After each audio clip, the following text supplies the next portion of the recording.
Hey guys, it's Alexander Williamson here with The Secret History Living Inside of Your Aquarium. So, my last video I told you that I trashed my tank. Well, I found my fish. I don't know if she has eggs yet. I haven't gotten that far. I've been very methodical about what I'm taking out. So first I took out all of my planted moss. The different species have been split up. The different stones, these were the existing stones in the scape. This was the existing wood that will sink. And here is another chunk of stone that was in there too. It has a beautiful backside that I'm tempted to use, but this texture on the front side is just so great that I don't know, I can't make up my mind. I mean, that is gorgeous in itself, but maybe I can put it at an angle and utilize both.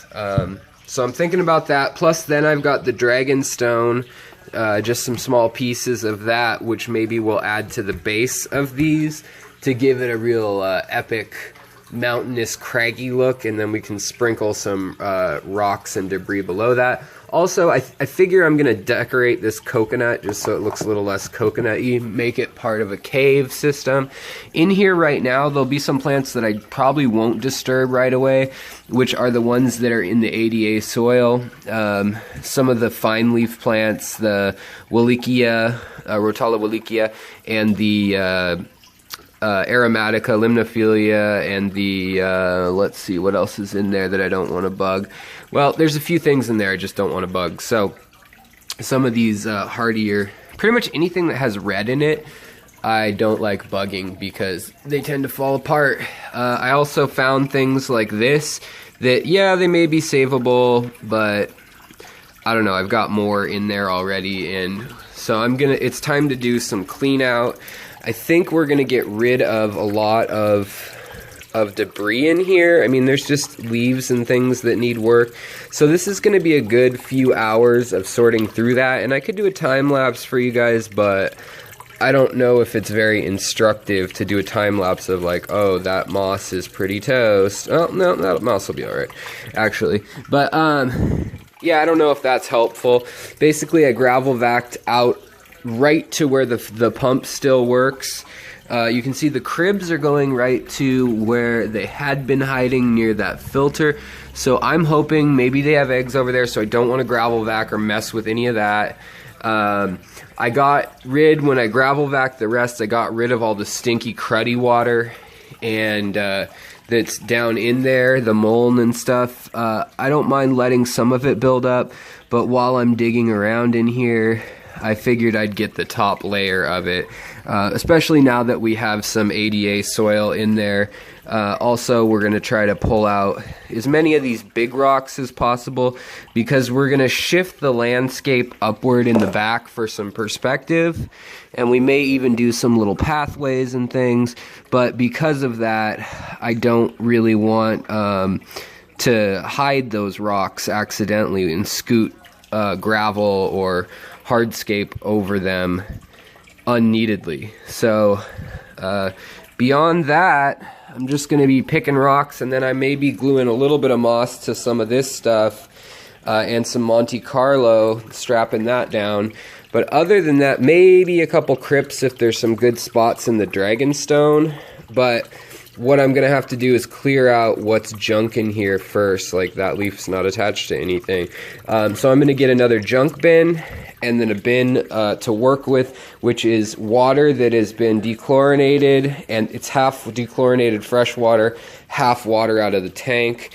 And I'm going to let this tank do its thing. I know the fish are stressed right now, and so I'm going to leave them a little bit of cover no matter what, and basically do this in two phases. So I'm going to try to do it in one half and then the other half. And probably when I put the hardscape in, once I clean out this stuff, I'll leave some things like Java fern fronds hanging over so that they feel a little bit protected. I don't want them to feel super stressed. But little things like this I'll probably be replanting.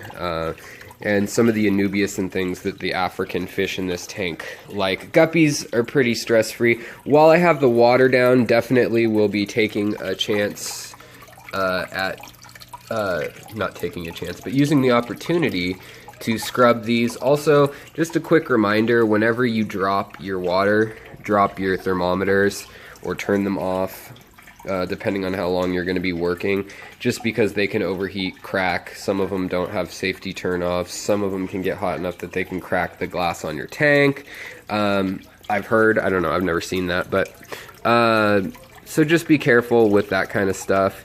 But in this floating mat, which was already kind of existing under stuff, to tell the truth, like this is not, it's not anything that needs to be in the tank. I mean, they're still kind of living, but they're not thriving. This I can save, like a Kabamba start or something that is floating. But a lot of these will need heavy trimming, and I don't want that decomposition in the tank because I don't have enough of a cleanup crew to really take care of that, nor do I want that heavy of a cleanup crew. The other thing I think I'm going to do is bring in some of this Sahara sand from National Geographic that I've got a bag of, and probably do a nice coat of that mixed in with the rock. I just kind of like how it looks and how it coats things. You don't want to do a real thick coat of sand usually if you're expecting anything to grow there, because it can start aerobic bacteria or anaerobic bacteria pockets that you don't want. So it's hard call. Things like water sprite, things like hornwort. Yeah, I like having these plants somewhere, but maybe not this tank, maybe not the tank that you see when you walk into the house. So I'm gonna have a keep and put back in pile, a toss, like yard waste pile, and then I'm gonna have a pile that is gonna be transferred into one of the other 3 tanks that are set up currently. Maybe go into another tank. I may jam pack those tanks. And I've got something in the works, possibly, I don't want to say that I have it figured out yet, but there may be a surprise coming in the near future about teaming up with someone and some tanks and things. So I don't want to ruin that surprise. It's not signed, sealed, delivered yet. But so this is the first stage. It's the messy one. It's the not so fun one. It's the methodical one. And then after this, we'll see our clean slate. I'll show you the clean slate, so to speak. Some of this, like I said, I may leave so that I can scape later because it is already rooted. They're new plants that have already traveled. They've been to my house through the mail. Then they've been planted into this soil. Then they've been taken to the aquascaping contest I was in, and then put back. So they have already been through a lot, and I'm hesitant to move them for another couple weeks. So this whole little crescent here might remain, as will this back corner. So I have basically this whole area that I'm going to be playing with today. And hopefully I do it before the wife gets home, because she's like, oh wow, what a beautiful aquascape when it's done. But when I'm doing this, she's like, what did you do to the house? So it's a race against the clock, but I'm sure she'll like it once it's done. So the other thing is I have to reevaluate some of the choices I made early on with this 20 long. I've never really gotten into scaping a 20 long before for the long term. I've always trimmed and traded and things like that. But I kind of want to set it and forget it tank where I can add 1 or 2 plants, but not I'm constantly swapping out, and this might be the tank. Because things like this will grow so quick, same with the water sprite, with wisteria, stuff like that. Grows so fast that it's out of the top of the tank quickly, and so I think I'm going to stick more with like bulbitis or Java fern, things like that if I do have tall things, because they can grow out of the water and look pretty cool too. So that's where we're at right now. We'll make sure that the fish are doing well. Scoot the thermometer down, make sure that I'm keeping an eye on them. They should be very thoroughly aerated, doing just fine right here. I just fed them about an hour ago, and now I got to get to work with the busy stuff. So I will see you in a moment, your time, probably a couple hours my time, and show you what I come up with once I've scrubbed the tank and re-leveled some of the substrate and maybe I'll show you what the hardscape looks like. Maybe I won't attach the moss. Maybe I'll just put hardscape in so you can see what that looks like. And maybe only do moss on the tree. I'm thinking of an Australian or desert style scape since I've got this reddish, brownish, yellowish-ish stone.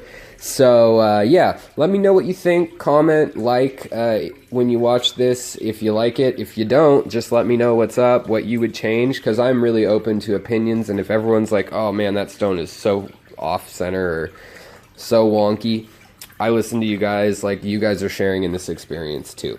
Alright guys, well I'll see you in a couple seconds your time, a couple hours my time. Alright, take care. Alright guys, so back. I know that was quick for you. For me, it's been quite a while. So what I've got here is a mess, but it makes sense to me.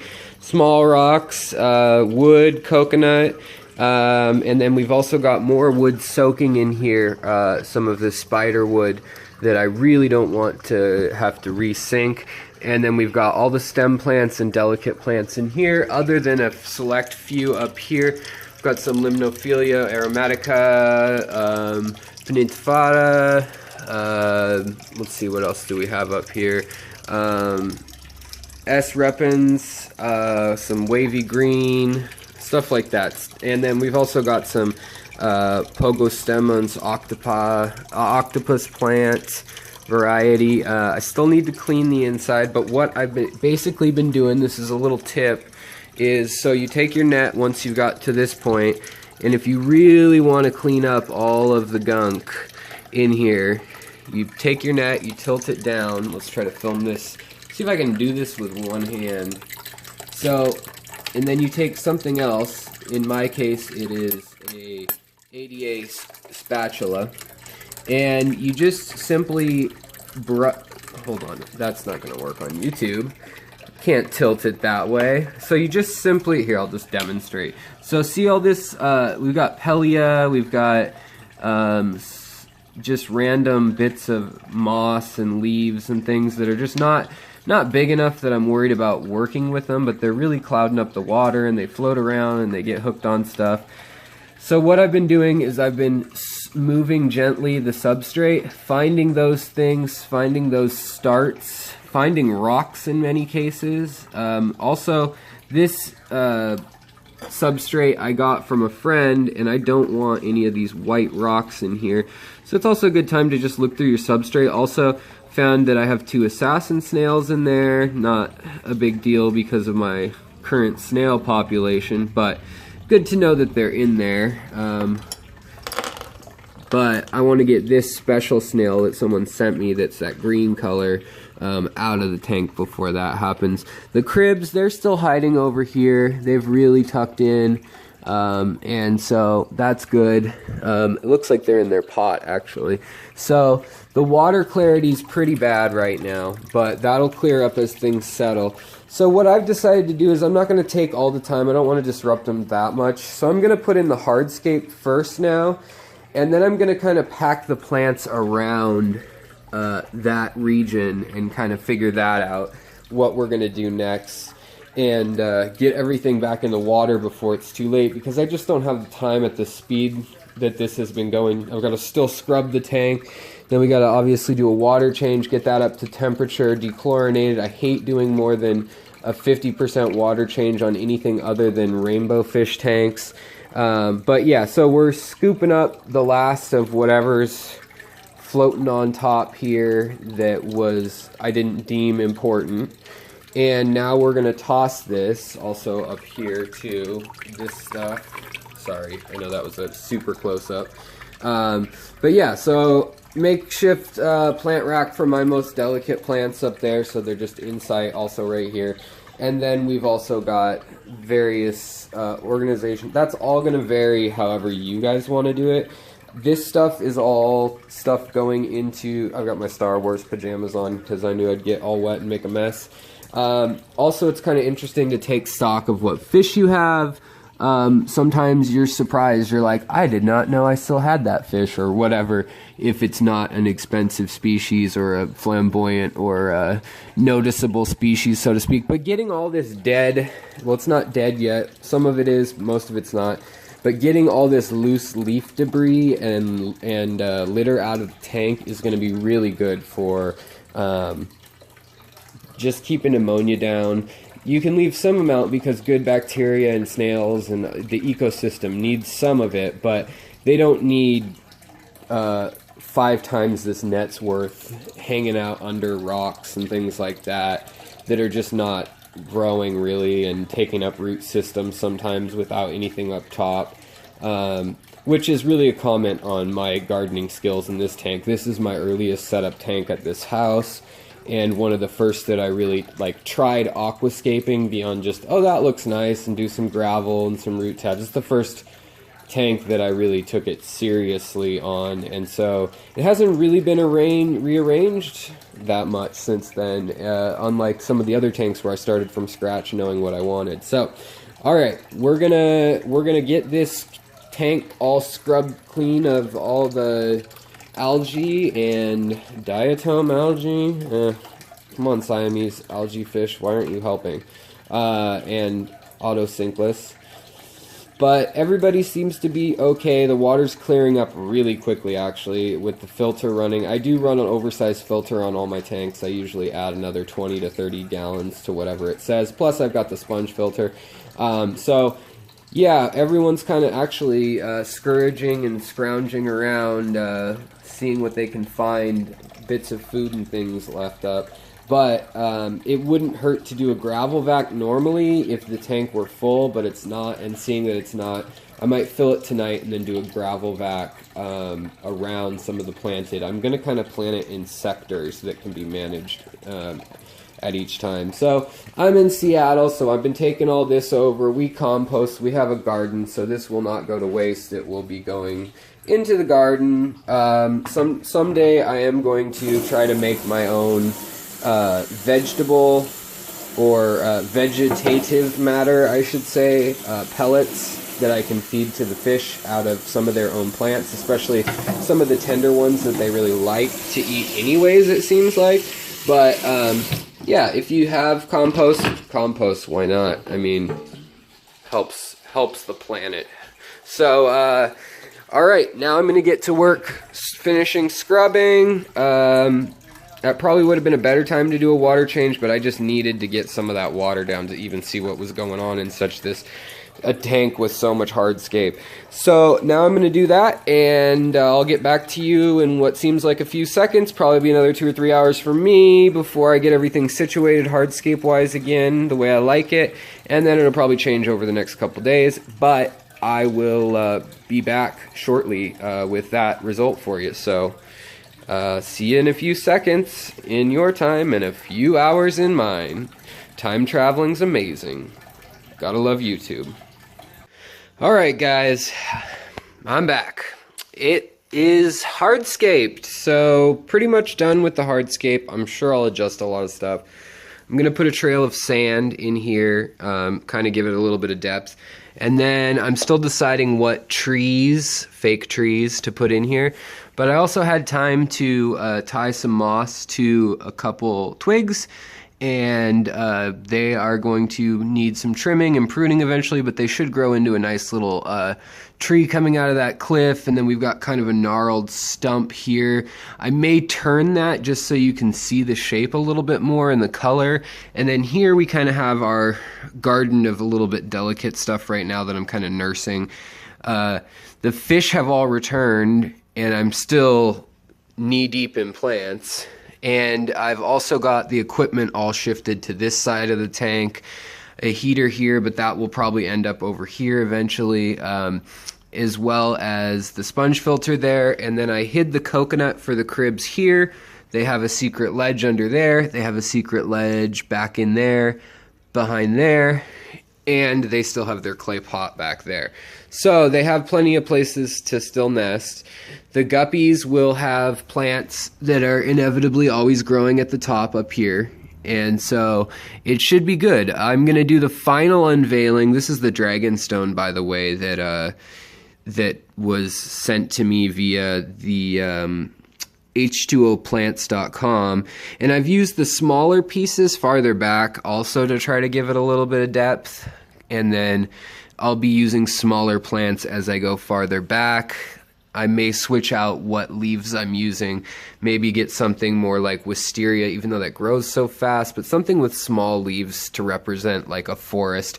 But I'm kind of thinking of this as either like the LA hills or the high Sierras, like on a lush canyon, or Utah, or maybe Australia in a lush canyon, a little bit surreal with the purple color and the red that I'm tying in with the crypts and the aromatica, and then like the red tiger lily or tiger lotus, as well as some more red crypts and a bunch of other stuff that I got to tuck in there.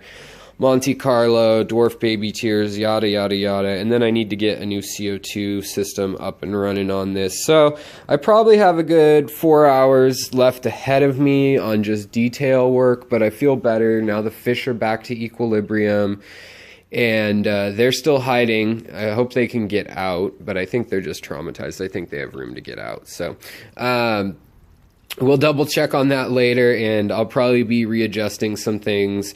But I'm going to make a second video, since this whole trial and tribulation of looking for my lost cribs started me to just redo the whole tank. And now we kind of have this, so you kind of get a feeling for the flow of the tank. There's kind of going to be a path back here that winds in through here, and another path that meets there. So that is the plan. Things may change as I get materials. I'm not in love with this orange rock. It's just kind of too orange. I'd rather find another chunk like that if I can, but I paid for that. I'm on a budget. So we'll see what happens, but it would look pretty nice to have a canyon in there that looks nice and epic. This is definitely going to be the lush side. Maybe there's a stream or something, but you want to think of that when you're working on an aquascape. You want to think about where the water falls, that you want the darker plants in the shadowed areas, the slower growers. Errors where you're using two color rocks that geologically shouldn't be together. You're going to want to disguise that with some plants in front of that. And then it's really up to you how you want to get creative wise with the placement of the rocks and things. But this is kind of a little bit improbable in that there's kind of this lifted plateau of this algae rock that was this color, but it's been in underwater a lot longer. And then there is kind of this jaggedy prehistoric, almost Jurassic for some reason it feels to me, or Cretaceous looking rock, the dragonstone, going on there with the red elephant skin stone in the back. So I'll let you know how it keeps coming. Let me know what you think. I'm probably, maybe a live cast, but I'm probably going to hold off on the big unveil once the water clears. All the fish are in there. I might swap around a couple species of fish now that it's going to be a lot more open. And the cribs still need their shade, so I'm still keeping all the fish species in mind. And I think this is finally shrimp free. I've been pulling shrimp for a month, like stragglers, so I'll find one little one or something. And so I think it's shrimp free. Haven't seen it in a while, like check at night. And once that is a certainty, I will be trying to get a hold of some shrimp. So let me know what color shrimp you think should go in here. Thanks for watching this process. It wasn't super in depth, but I just wanted to let you know kind of what went into it. So when you see the scape, you know that I put a lot of time and effort into it. I actually stayed up all night last night, got my graphic design clients taken care of, took a nap for 4 hours, and then this was bugging me so much that my fish were just under a pile of plants, and that the plants are probably going to die if they weren't rooted, the ones that needed to be. And so a bunch of them are still in here. It looks as though I have somehow gotten minnows in here as well. Brand new baby fry. And so I'll be fishing them out. But that's also another good reason why I use dechlorinator in this. And I store the plants like this because then I don't have to worry about accidentally killing shrimp or fish when I do things like that. So I've got a half hour till the wife gets home. It's not looking terrible, but she'll think it's a mess. So I better get that sand in there, make it look a little more enchanted, get a couple more trees back in there so she can see where I'm going with this. And I will talk to you guys later. Take care of your fish, take care of yourself. Don't go crazy searching for your fish right away if you haven't seen them for a couple days. If you have lots of hiding spots, they're probably fine. But if you do, use the opportunity to re-aquascape to brighten your fish's day and your own a little bit in the end. Also, I cleaned the heck out of the tank, so that's always a good feeling. All right, guys. Well, I'll talk to you later. Swim on. Have a good night. Goodbye.